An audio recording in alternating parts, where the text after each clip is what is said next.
กองประชุมใหญ่ผู้แทนองค์คณะพรรคเมืองหินเหิบครั้งที่5ได้ไขขึ้นในระหว่างวันที่24-25มีนาคม2025โดยการเข้าร่วมของทานคำพันธ์สิทธิดำพากรรมการศูนย์กลางพรรคเลขาพรรคแขวงเจ้าแขวงเวียงจันทน์มีทานกงจันทน์พันธมิตรกรรมการพรรคแขวงเลขาพรรคเมืองเจ้าเมืองหินเหิบมีการนำขันแขวงคณะซี่นำการกักเก็บกองประชุมใหญ่พร้อมด้วยแขกตึกเชิญและผู้แทนสมบูรณ์เข้าร่วมทั้งหมด129สหายหญิง17สหายซึ่งเป็นตัวแทนให้แก่สมาชิกพรรคในทั่วเมืองจำนวน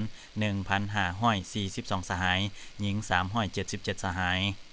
ท่านกงจันทร์พันธมิตรได้ยกให้เห็นผลสำเร็จในการนำพาสีนำตลอดระยะ5ปีผ่านมาซึ่งเมืองหินเหิบได้เอาใจใส่จะตั้งปฏิบัติมติกองประชุมใหญ่ครั้งที่11ของพรรคมติกองประชุมใหญ่ครั้งที่6ขององค์คณะพรรคแขวงเวียงจันทน์และมติกองประชุมใหญ่ครั้งที่4ติดพันกับการกักเกี่ยมและดำเนินกองประชุมใหญ่3ขั้นของพรรคอย่างเป็นกระบวนการกว้างขวาง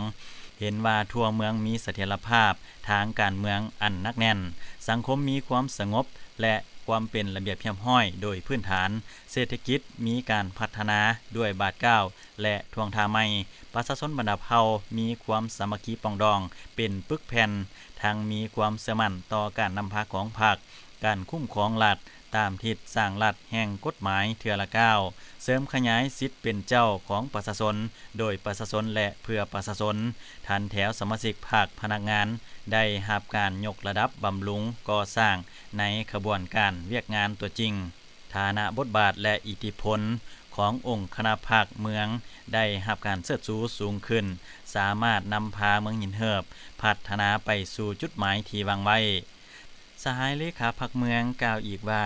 สำหรับกองประชุมใหญ่ครั้งที่5นี้แม้นมีหน้าที่ค้นคว้าและรับรองเอาบทรายงานการเมือง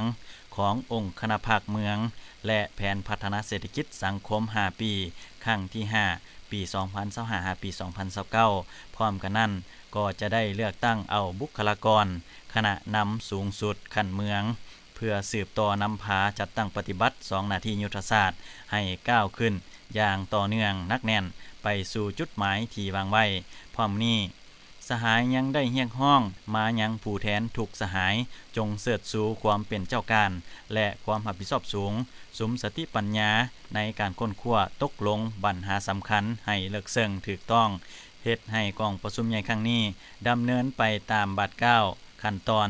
มีความเป็นเอกภาพอันหนักแน่นและมีประสิทธิผลสูงตามที่วางไว้